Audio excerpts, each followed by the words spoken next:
weight. The bar's got that swing. Glasses clink, hear the ice cubes sing. Liquid lunch, pour it smooth, let it flow. Friends round the table where the good times grow. Raise a glass, let the worries slip away. Liquid lunch, we're living for today. There's Troy laughing with his gin and a grin, telling stories about where he's been. Boomer's got whiskey, he's loosening his tie, chasing dreams under a midday sky.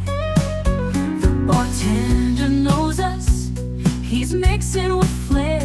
Every sip's a moment we're happy to share. Liquid lunch, pour it smooth, let it flow. Friends round the table where the good times grow. Raise a glass, let the worries slip away. Liquid lunch, we're living for today. The clock don't matter, we're lost in the vibe. Jazz in the air, feel the soul come alive. From martinis to bourbon, we're riding the wave. Stealing this hour, it's the freedom we crave.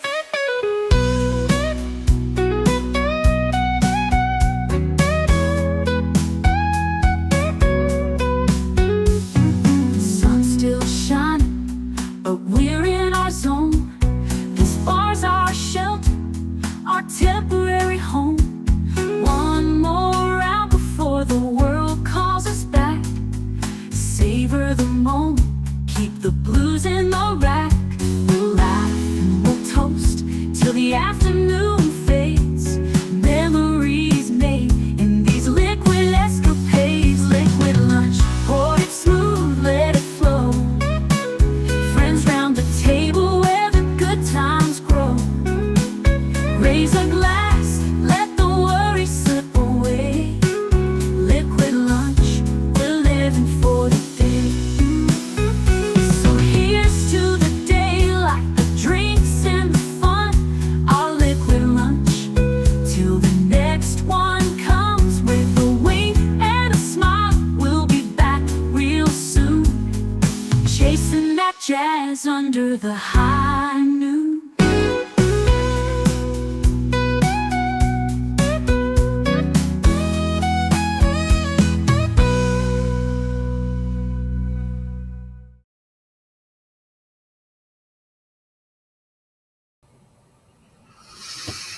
Ava salute and welcome. Happy hump day. It is Wednesday. We're halfway through another one.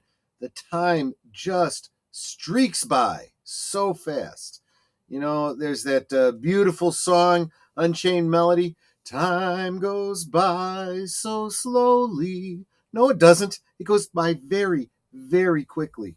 You've got to take advantage of every moment, which is what I strive to do with all of you who come to share Liquid Lunch with me, such as the beautiful Netter of Netter's Network. She says, I am the love of her life, as she is of mine. Thank you so much. She tells you to please like, share, subscribe, become a member. If you've already done all of those things, consider gifting a member to someone else to help grow this community that we have here, this ever-growing community, which I love so much. Populated by such wonderful people as Curtis Selby, who's doing a drive-by hi because he is busy today. Check out his second channel, his I would say more important channel right now that we get it growing. Nothing to See Here, Citizen. That channel is the new one. We're trying to get it to the magic number so we can get him monetized. He was unable to monetize this channel because he may have used a no word here or there, or mentioned a topic that the overlords on this system don't like. So let's try to help him grow. Nothing to See Here, Citizen. When you want time to speed up, it crawls. When you want it to slow down, it moves quickly. And there's actually a reason for that. It goes with that whole adage, a watched pot never boils, right? If you are standing and watching paint dry, it takes forever. But if instead of watching the paint dry, you go and you start working on something you need to get done, by the time you're done, the paint's dry because you're not, doing nothing mindlessly, right? And so why does time go by so quickly for most of us? Because we're busy. We're doing stuff all the time. You have no idea. Since I made YouTube a full-time thing, I'm doing YouTube stuff all the time. It's crazy. Mark Melnikov says, Mech paw, break out the blood wine, the fresh Pipius claw. Gosh, yeah, I want to make Pipius claw. That is a wonderful dish. So for you humans, it's close, similar, kind of to a lobster thermidor. Very, very good stuff. I usually save it for the holidays because it is fairly rich. There he is on his other channel. This is the channel I was talking about. Nothing to see here, citizen. Make sure you are subscribed to that channel. I would greatly appreciate it. Time keeps on slipping into the future. I like that song. I want to fly like an eagle to the sea. Fly like an eagle, let the spirit carry me. Memories. Well, speaking of memories, that is kind of what our topic is going to be. I was watching a video about nostalgic toys. Let me start by getting off topic right from the beginning, okay? Last Friday, we were talking about AI and the takeover of AI, right? And as a follow-up, by the way, that video just blew up, and I know that was predominantly because Retroblasting hopped into the chat, and that's how we knew he was listening. But apparently, the topic really hit him because he went and he recorded his own video to talk about the topic. Well, no, he didn't record a video. He went on and did a live stream. And in the subject of the live stream, he referenced my video. So there's more than 4 times more viewers on Last Call from last Friday than the average Last Call anytime before it. So I really appreciate Michael over at Retroblasting doing that. And one of the topics regarding AI was people pointing out how these AI generated videos have started coming out, where the research is done by AI, the script is written by AI, it is read by an AI voice, and the graphics are AI generated. And they're clickbait is what they really are. They're absolutely clickbait shows.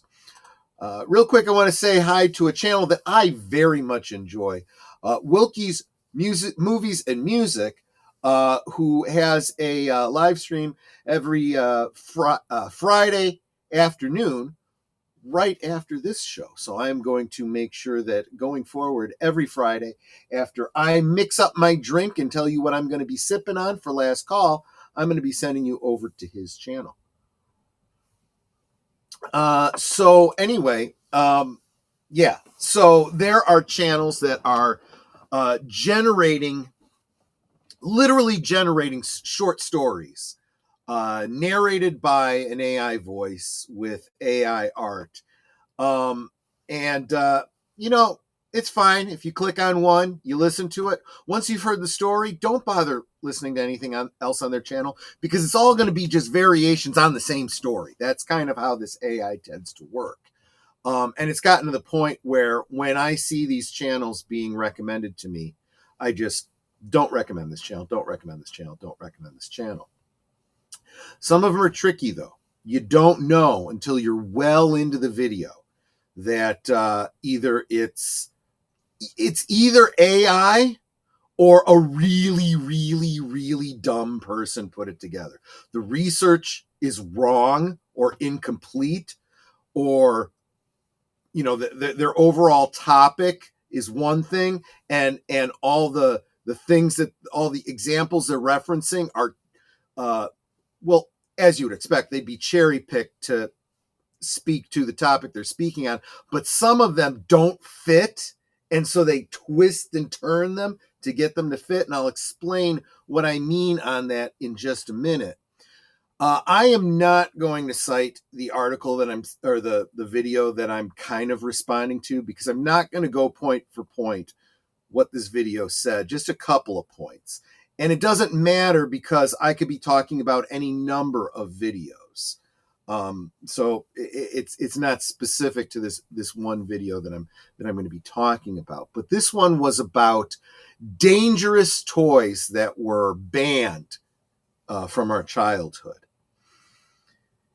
And some of them are ones that you probably already know about. We'll get into those a little bit right here.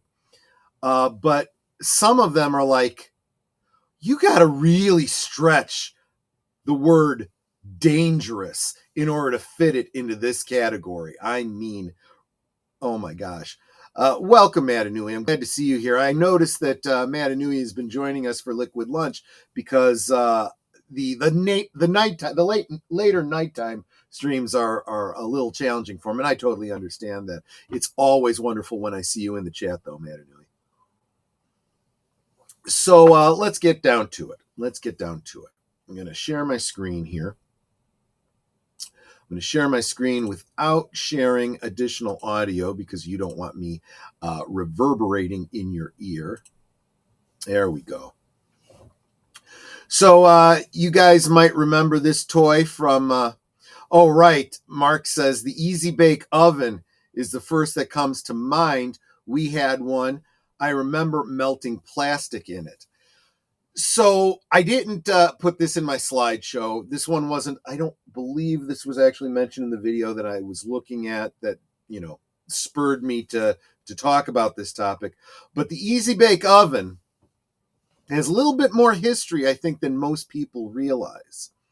The original Easy Bake Oven, as originally conceived, and as it sold for many years, was much safer than you might think. It was the heating element with it. Okay, so what is an Easy Bake Oven? It's effectively a big, well, not big, it's a toy size, child size, miniature stove, right? Made out of plastic, that you could really bake things in. And again, they kind of are stretching the term bake, because what you're baking is, or the heating element for it originally was an incandescent bulb, which generally only got to not even 200 degrees. Yes, hot enough to, hurt if you touched it, right? You could get a little, first degree burn off of it if you put your hand on it. But it wasn't easy to get your hand on it, even if you're a kid trying to why you'd be doing that, I don't know. And you had these cupcakes and whatnot that you'd mix with water. You'd put them into the little cupcake thing. You'd slide them in, and they baked in that you'd keep them in there long enough for them to kind of dry out, and then you'd have let's face it, if you've ever made an instant cake mix, you could pretty much just eat that stuff the way it is, especially since the mixes for the Easy Bake Oven, you did not put egg into. You just put water into them. So it's not like it could be undercooked, right? If you were to just mix water with it and eat it, you wouldn't really get sick, unless you've already had too much sugar. Then you're going to run into problems. Anyway, so the Easy Bake Oven started out being pretty darn safe. But then they decided, hey, let's, these light bulbs tend to burn out over time. And they weren't easy to replace. And you didn't always have an extra bulb to put in it. And kids can't play with it. So you know what? Let's put an actual heating element in there. Well, guess what? Now you just turned it into a toaster. And yes, you can burn yourself on those. 3rd degree burns if you reach in and get your hands stuck. I'm going to... That's good primer, okay? And that was the other reason that I got bent out of shape when they decided to get rid of incandescent bulbs. I have serious problems with LED lights and the whole technology and infrastructure around them. They're good lighting for many purposes, but not all. They are terrible when they start to glitch, when the electronics start to glitch. That's a whole other video. Don't want to get into it. But my whole problem was, if you get rid of incandescent bulbs, all the little girls with EVC bake ovens are going to have problems. Anyway, so I've totally gotten off of topic. Welcome, Jacen Fawkes from 540 Studios. Great channel. Please make sure that you are subscribed to him. He has his own community of extended channels around his that is definitely worth your time to check out. Please do. Yes, Big L. In fact, I do have lawn darts on my list, but we are starting out with the very infamous Battlestar Galactica toy that impacted a couple of other toy lines at the time. So here's the story. Since 1979, and I will give a link to this. This is an article written by a Chris Georgiulius, I believe is his name. He says, since 1979, toy discussions the world over have ensued regarding the removed rocket firing feature from Kenner's Boba Fett action figure, which happens to be my number 2 on my list. We'll get to him in just a second. And the urban legend is true. It was the death of a child who was asphyxiated by a Mattel Battlestar Galactica missile that triggered this historic change. However, up to that point, Kenner had worked diligently in an attempt to make the toy safe for children. Mattel's troubles with Battlestar Galactica toys came to light on December 8th, 1978, when the Consumer Product Safety Commission announced that there had been 3 fatal reports and 4 more under investigation of children inhaling or swallowing the toy missiles. These little ones right here, the little red dots on here. As a matter of fact, I believe this is a later market version of the Cylon Raider, in which they had added a safety feature so that these little red missiles could not fire out. They would click and they would not shoot out any longer. Although the toy passed then current safety regulations, Mattel agreed to put warning stickers on existing warehouse inventory. This was the first public acknowledgement of a safety concern for the Battlestar Galactica toys. Then, on December 25th, Christmas of 1978, 4-year-old Robert Jeffrey Warren was playing with a Mattel Cylon Raider when the missile, and yeah, that would have been the toy that looked like the one on screen here. When the missile discharged into his mouth, it just discharged into his mouth. It got up, pointed itself at his face, and discharged into his mouth and got stuck in his larynx. He was asphyxiated and his brain robbed of oxygen for an extended time. After the missile was removed, he spent days in the hospital, but the damage had already been done and his brain no longer functioned. Just a toddler, Robert Jeffrey Warren died on December 31st, 1978. On January 11th, 1979, news of the death was coupled with the announcement from the Consumer Product Safety Commission that Mattel was instituting a missile recall program. Newspaper announcements in 10 major cities carried a message urging parents to either dispose of the missiles or mail them back to Mattel in exchange for a Hot Wheels car. Because, I guess. Of course, by the time parents had actually been writing Mattel to inquire about replacements for the easily lost missiles, given that 2 million of the toys had been sold since their debut in August of 78.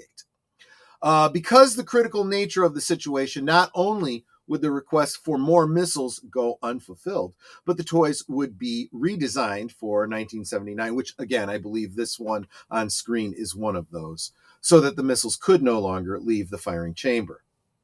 Back in Cincinnati, Kenner had their own issues with the Boba Fett figure under development.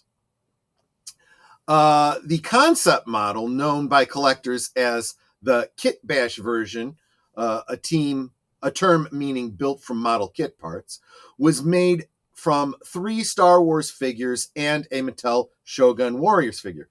Mattel Shogun Warriors figures also factors into this in a little bit. This is not what is being described. The picture you're seeing on screen is an actual prototype just before it would have gone to market. This is not the Kit Bash version. The Kit Bash version involved, I believe it was Stormtrooper arms, the body of C-3PO. I don't remember what all was involved in it. This version featured a sharply pointed missile, but it was soon revised to have a bulbous tip at the final concept, which was the version largely publicized on the action figure packaging promotions. When the figure was in actual product development, it took on a similar form with the early L slot version. That's what's shown here, the L slot of the figure, featuring a rocket with a rounded conical top. That mechanism could be triggered by a slight sideways tap, so it was redesigned to prevent accidental firing. The updated design, featured by collectors as the J-slotted version, solved the issue by requiring the mechanism to be pulled down and held before being released from the launcher. This style of Boba Fett prototype was first shown in Tomart's Action Figure Digest magazine number 20 in 1994, which ran an interview with former Kenner test technician John Howison. Howison performed safety testing on the Boba Fett figure and was still in possession of 2 L slots and 3 J slot prototypes at the time. The magazine article was the first exposure of collectors to, okay, we're getting a little bit into the weeds. I want to get back to the J slot. While it would have been safer, had a little problem because this was fairly soft plastic, and the piece that hung down that made it the J easily broke, which effectively turned it into an L slot. So that wasn't very good. So let's just say that they eventually decided, yeah, we don't want to go down the same route and end up getting sued and have some kid get this caught in their throat. So we're just not going to do this at all. We're not going to put out this toy. Let me see what you guys are saying here. Some days ago, I did get a little Battlestar Galactica ship based on the Silence. Let me back up.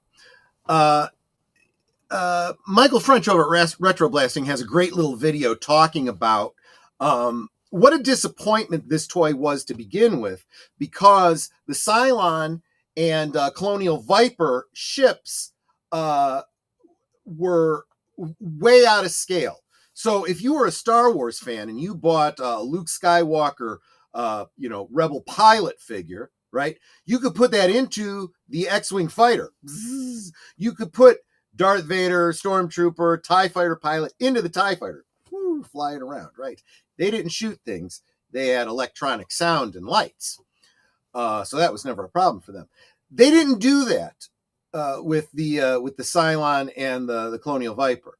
Your action figure didn't get a full-size toy. They got a much smaller size toy with much smaller action figures that were completely out of scale with the rest of your toy line. But there is a crafter on Etsy that is 3D printing upscaled models of the Cylon Raider and the Colonial Viper with the firing rockets that apparently are very, very strong. They can shoot across the room. So, maybe don't give them to your 3 and younger kid to stick in their mouth and pull the trigger. Just saying. Okay, my lunch is done. Got to get back to work. I'll leave the tab on to keep your view counts up, but at least one. Have a great rest of your stream. Thank you so much, Sin. Super appreciate it. Check out her channel. She's like super professional, movie reviewer. She goes to the openings and she does early screenings. She's somebody that you really want to get your info from before you go to the movies. What? No, you'll shoot your eye out, kid? Yeah. I wonder if there were ever any eye injuries caused by any of these. Interestingly, you never hear about that, right? You just hear about kids choking on these things. Why? Because they take the little pieces, put them in their mouth, and choke on them. Or they put them in their mouth and pull the trigger because kids are dumb. Kids are stupid. And some people never grow out of being kids, so they stay stupid. Words and Pictures was gifted a membership and want to thank whomever gave it to me. I often pop in, but am quiet. Yep, and that's how you got gifted, because I think that YouTube only when someone gifts a membership, it's completely random. You don't choose who it's going to. YouTube chooses at random, and it chooses from the pool of people who have been here before. So that's exactly how. I would say the primary suspect would be Ruby Hoove. She comes to almost every stream and gives at least one membership. Last week, Deleted Scenes dropped about 5, so it might have been him. And because I got a couple gifted memberships on last night's stream, I decided to match what I'd been, to the extent that I was able to. YouTube allows me to give some gifted memberships, and I did 5 last night. So it could have been me that gave it to you. So I don't know specifically, but I'm glad you're here, and I hope we earn the membership going forward. I did get the toy on from a secondhand store, not opened, and good as new. So I'm happy, and it was cheap. Good. I'm glad. Yep, secondhand is really, really the way to go. That foldable ruler brings back memories as well. Yeah, it was as much a toy as it was a tool. I got to say it. But yeah, and so this is where I want to start the conversation. We're half hour into the show, and I'm starting the conversation. My first problem is that those of you who've ever heard of the comedian Bill Engvall, he's got a joke. Here's your sign.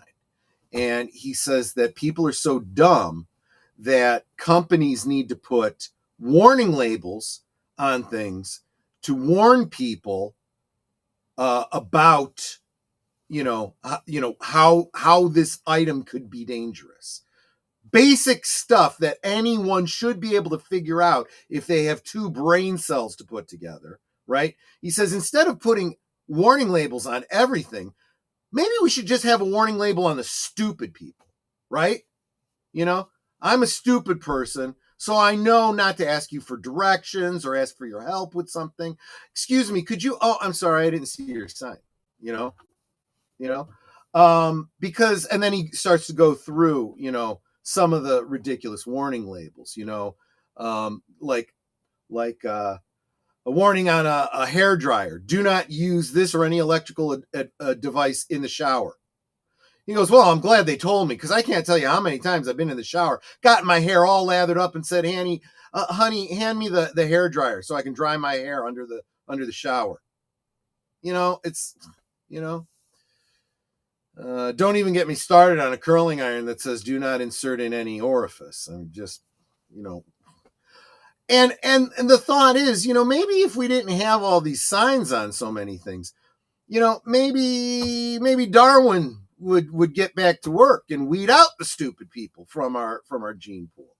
But there is so many levels of stupid that has to happen before a kid dies from this toy that you're seeing on screen.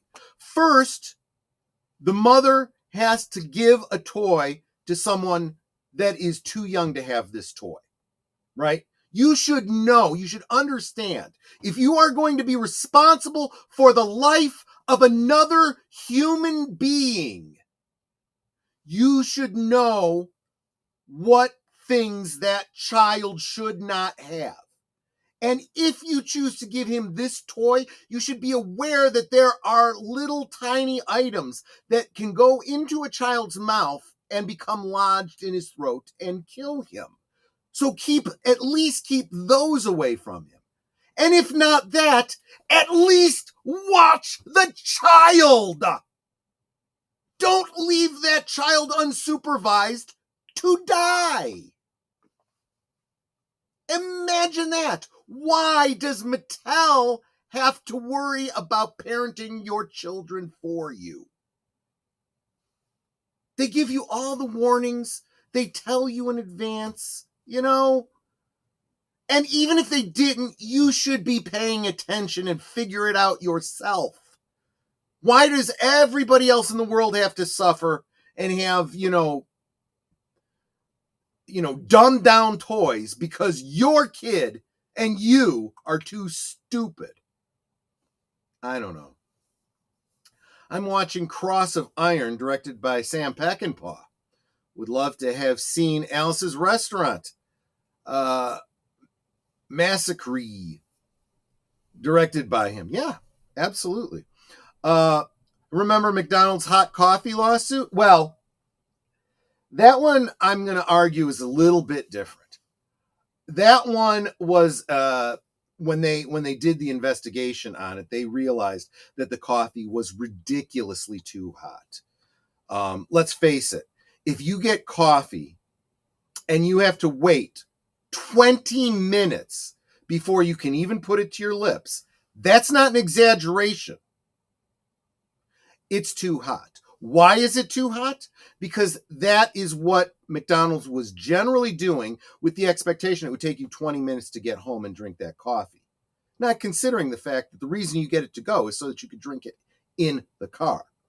And the woman that spilled that coffee on her, she had third-degree burns that required grafts to her genitals. It was very egregious. It was very egregious. There's a lot more to that lawsuit if you actually look at the actual details, not the stuff that people, quote on the internet. Pay attention to the actual details of the case, and you will realize that McDonald's was incredibly negligent. A lot more details than most people realize in that particular case. Warning labels for stupid people, politicians, bosses, co-workers, customers. Well, now you're just repeating yourself, Mark. Don't use your hairdryer while sleeping.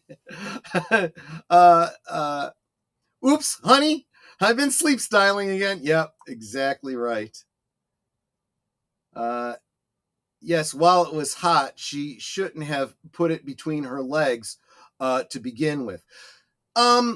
Tim, have you ever actually been in a car as a passenger when someone is in the driver's seat getting stuff and handing it to you? I get something, I hand it to Nanette. I get something, I hand it to Nanette. How do you manage all of that? What do you do? What you're really making an argument for is we should do away with drive-thrus. Let's, again, pay attention to the actual details of what actually happened, not what you imagine happened, not what you've heard on the internet. I've actually read the transcripts of the case. And when you actually read the transcripts of the case, you realize it's not what you thought.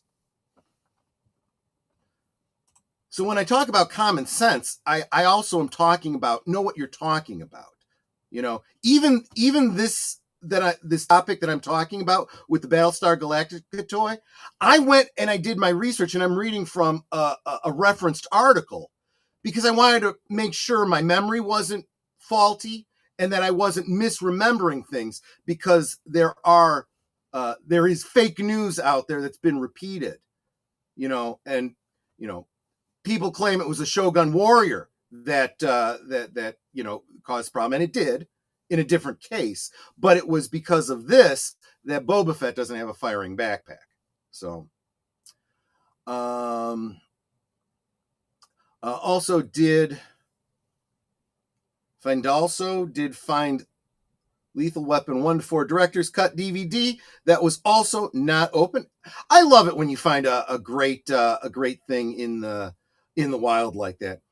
As a dad myself, I always watch over what toys we get and what they get and have. Yeah, exactly. So a few weeks ago at work, I had been off for a few days, and I'm the only one who really checks things, and there was no TP in the men's bathroom, in the break room. That what were they using instead? Yeah, that's a good question. What do you do? Oh no. So they were using paper towels, which is of course going to clog up the toilet. That logic goes for toys, firearms, etc. Something that's a real epidemic in today's society. Common sense. Sadly, there is no vaccine for stupid. Yeah, that's exactly right. Didn't McDonald's basically slander that woman? They absolutely did. And from the comments that I've just read, people believe it and still repeat it. And so basically you're continuing to slander this woman, not knowing the details. Yeah, I have the same issue at work. I put up a sign in the break room that said, Tuesday free class on how to change toilet paper in the restroom. That's funny. That's funny. That was the story I heard. So I just repeat whatever I hear, and am basically slandering somebody and calling her stupid because I don't know any better. I'm just repeating what I've heard. Just saying, okay? This is the exact kind of thing I'm talking about here. I am trying to get to why people are getting dumber and dumber. I just believe what I hear. I don't bother to think about it. I don't bother to double check and see if what I heard was true. Gosh, I mean, even in the Bible, it talks about that. The Bereans were a more noble character than the Church of Thessalonica, because the Bereans received the message of the scripture daily and then went and checked their scriptures to see if what they were taught was true. And that tells me God considers somebody who's like a Berean, who double checks what they've heard, considers that to be noble. And how many people go to church, listen to what the priest says, and just believes it without ever double checking the scripture themselves to see if the Bible actually agrees with what that dingbat up on the pulpit said? We'd have a lot less problems in the world if people bothered to pay attention. Yeah. Manuals have big words. Danger, caution. Yeah, 2-syllable words, right? And warning in bold letters for a reason. Yeah, but who reads those, right? Yeah, JoesAtmosfere. You remember the Cylon. Like I said, though, you can go out and get this if you want, or you could go to Etsy and find the larger size custom one that is put out that you can actually put your Cylon figure into. Those are actually really, really cool. So let's continue on here. So as I mentioned, I brought up the Shogun Warriors. Now, the reason I use this specific picture here is because I had 2 of the 3 figures that you see up here. I had the Godzilla figure, and I don't remember the names of these characters, but I had the one on the right with the big yellow horns. The bloke on the left I did not have, but my buddy David did. So I was able to play with all 3 of these toys in my time. These were large figures. These were like 2 feet high. And you'll notice, I guess you can kind of see my mouse here. In the middle of his chest, he had a little yellow. It was almost shaped like a bird that would shoot out of his chest.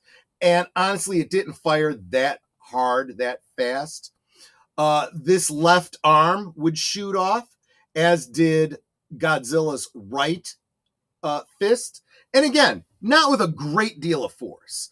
And these toys, even this one, you'd be hard pressed to get that in your mouth. So when you hear that a child choked on a fired missile from a Shogun warrior, it wasn't these. It was little ones. Specifically the one that was kit bashed to use the firing mechanism for the back of the prototype Boba Fett figure. Those were little die-cast ones. But again, giving a kid something with little parts with, spring-loaded rockets on it, not paying attention, not watching them. Just saying. I'm just saying. So I guess there was a recall, and I don't think it was on these big guys. I had them. I still had them when I got married. I'm sure my mom sold them in a garage sale or something like that. Kind of love these toys. I love the fact that the Godzilla figure was so large by comparison to all the 3 3/4 inch action figures that I had. So if I ever wanted Godzilla to, run rampage through the streets of Mos Eisley, I absolutely could do that. So this is an example of a toy that I said at the top of the show, these AI generated channels are doing this stuff and not researching, and there's no editorialization to go pay attention to if anything they're saying is actually accurate. And in order to fit the clickbait title that they've chosen or topic, they stretch reality. So this was supposed to be a video about dangerous toys that were recalled, and they tried to argue that this Atomic Man figure from Hasbro, I think it was Hasbro. I mean, Hasbro owns G.I. Joe now, doesn't it? Or was it Mattel? I don't remember. But the important point is this was clearly a knockoff of, or trying to capitalize on the popularity of another company's IP, the $6 Million Man, which was licensed to Kenner. And right down to the point that you could see that Atomic Man has a bionic right arm, a bionic left leg, and he's got the little light in one of his eyes because it's a bionic eye.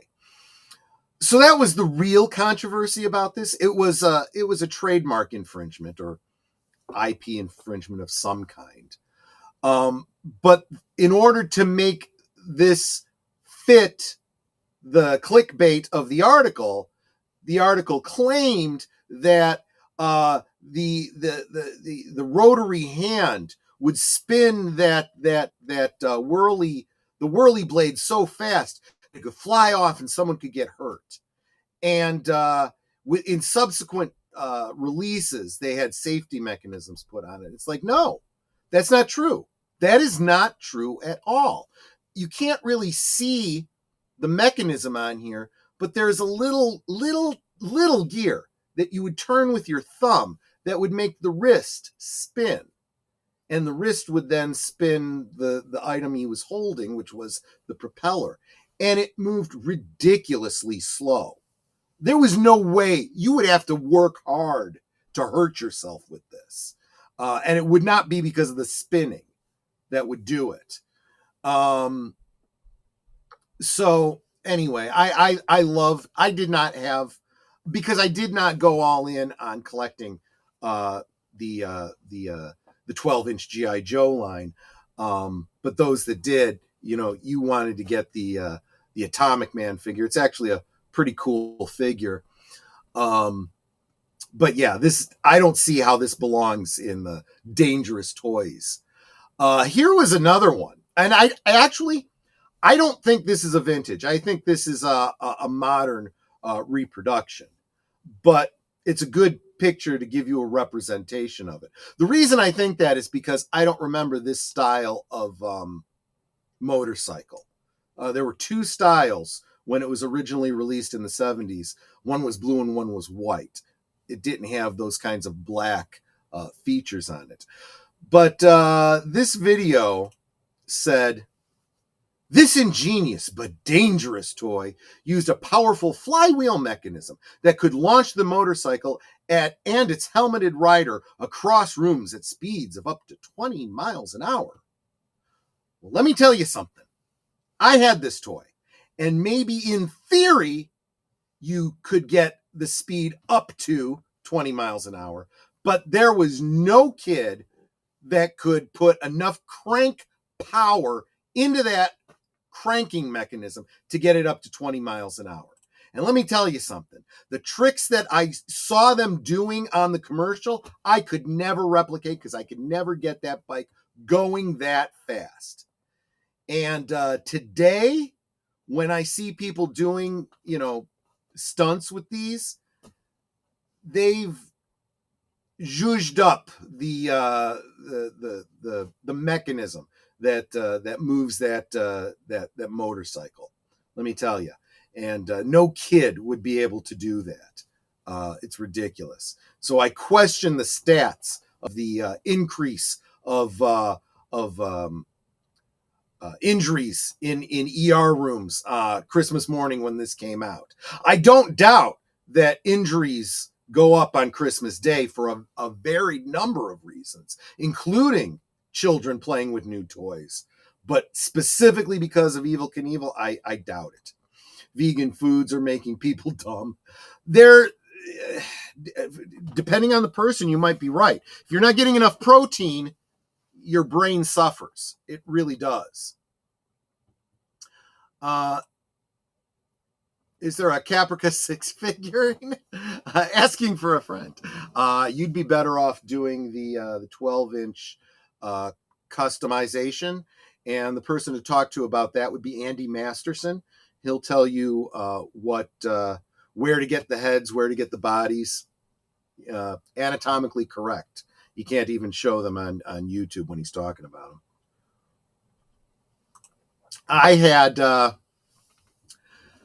had this style, so I had basically this set, except like I said, it was the original all white motorcycle.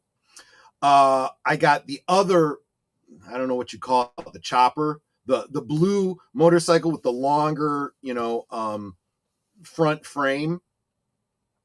I had the van with all the tools and stuff and the ramp that went up the back. And I had the the rocket cycle. It was, it looked like a rocket, and it was a mock-up of one that he used to jump the gorge.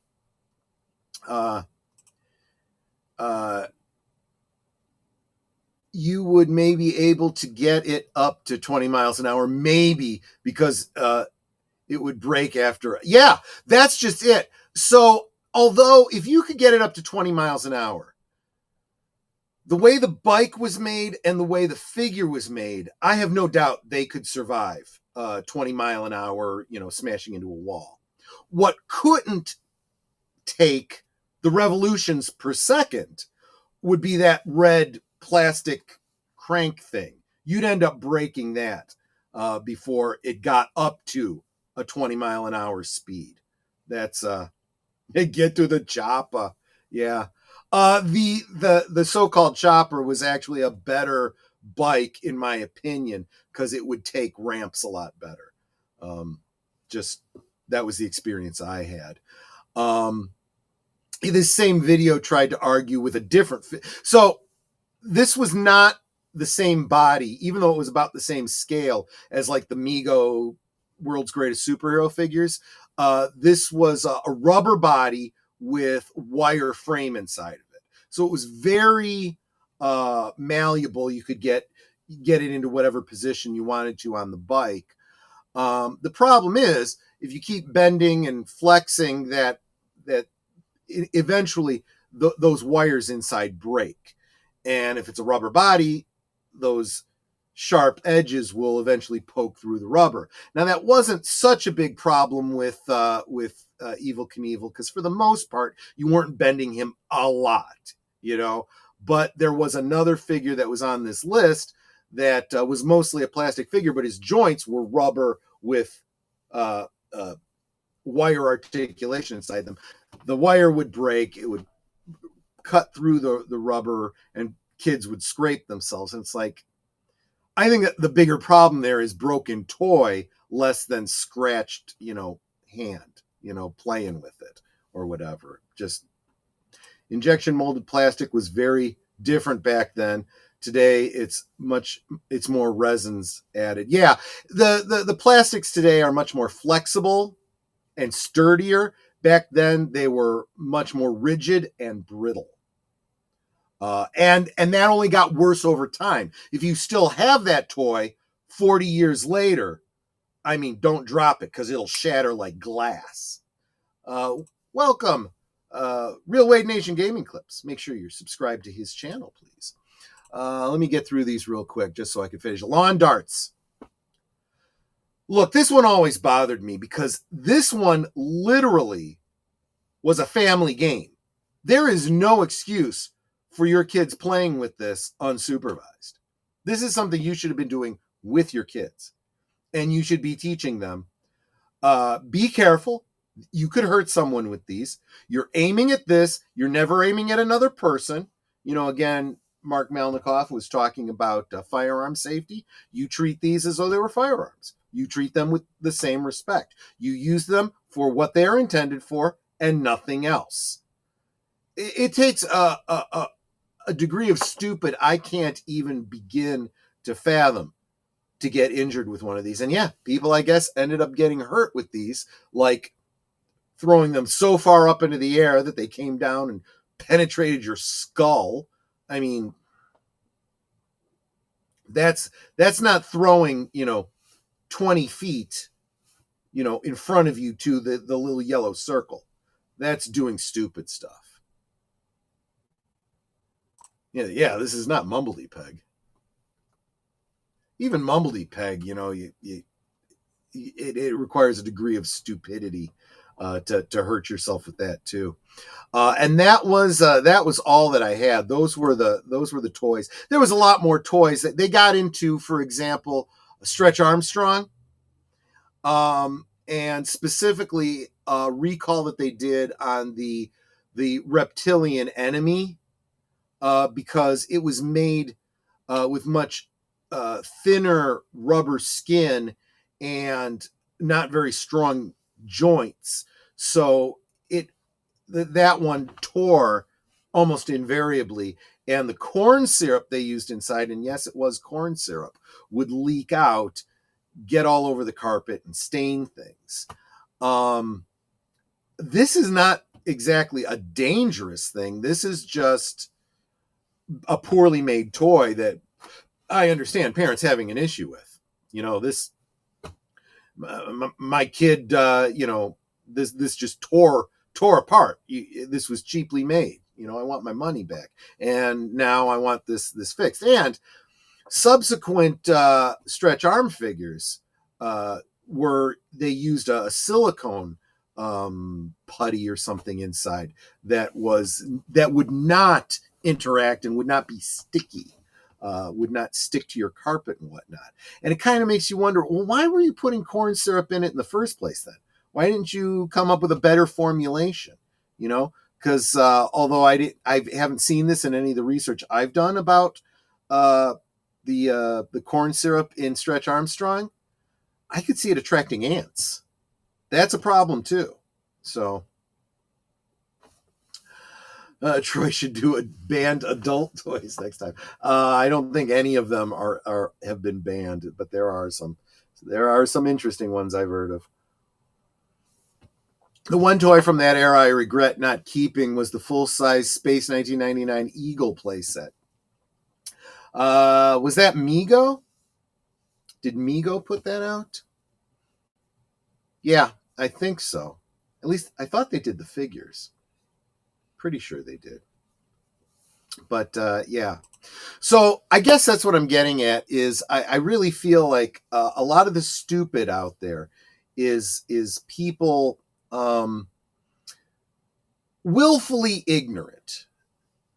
Stupidity is not just a lack of knowledge. It is a willful desire not to learn, not to question your own preconceived notions, and just assuming. I mean, just that word assume, right? There's that whole adage, when you assume, you make an ass out of you and me, right? Well, you really do make an ass out of yourself when you assume, right? When you assume that companies are going to put out safe toys that you never have to worry about, you're an idiot. Maybe double check it yourself. What are the possible dangers? Anyone who's ever seen Final Destination, right? I remember we talked at the company I was working at, me and my coworkers were talking about this movie. I said, okay, I'm going to watch it this weekend. We'll talk about it on Monday. Well, over the weekend, a bunch of us watched separately Final Destination. That Monday, we were talking about it, and all we could do was talk about all the ways the office environment could kill us. If we were in this movie, this is what would happen. That pipe up there would break, and it would land on my head, and it would blast out some hot water that would scald me, and that printer over there could explode, and I could choke on the black powder, and you start thinking about these things, and your brains are kind of wired that way. You think about all the possible things that could be dangerous, right? But in this modern day, we have purposely ignored that. I'm not living in the jungle, swinging from tree to tree. I am not being hunted by lions and tigers and bears. I am perfectly safe. Okay, dumbass, you're the first one that's going to end up dead because you did something stupid. Or your kid, because you left them unattended to play with something that was dangerous. I just don't understand. Anyway, this is Wednesday. We're halfway through the week. Tonight is my, in theory, if everyone can make it, is my Dungeons & Dragons night. So there's no stream for me tonight. And tomorrow night, of course, Netters Network, Thursday things. We'll see if we have an interview or if it's just going to be an off-the-cuff talk, kind of a nighttime version of Liquid Lunch. And I really hope that all of you can make it on Friday for Last Call, where my guest will be a television actor and Hollywood behind-the-scenes guy, James Reckert. You know him from Seinfeld. He was the hands of Man Hands. But he's done a lot of work, technical work behind the scenes. We're going to find out what goes into making a TV show and a movie, and what his history has been in the entertainment industry, and where he thinks Hollywood is going. I think that's going to be a lot of fun and a great opportunity to learn about the behind the scenes of the entertainment industry. That's all I've got for tonight, guys. I say tonight, but it's really afternoon, but depends on where you are. If you're on the other side of the pond, it is tonight, right? So anyway, guys, you guys have a wonderful one. I thank you so much for sharing your lunch with me today, letting off a little steam about how stupid it literally, it was one of the first things Netter said to me this morning, because I get up a little bit later than she does. She's already at her desk working, looking at her emails. I come in to give her a kiss, and she's like, I can't tell you how stupid people are. I'm like, oh, here we go. She's starting already. But anyway, thank you guys so much. You guys all have a wonderful one. Take care. I'll see you on the next one. Goodbye. Hope to see you again real soon.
here's to the daylight, the drinks and the fun, our liquid lunch, till the next one comes. With a wink and a smile, we'll be back real soon, chasing that jazz under the high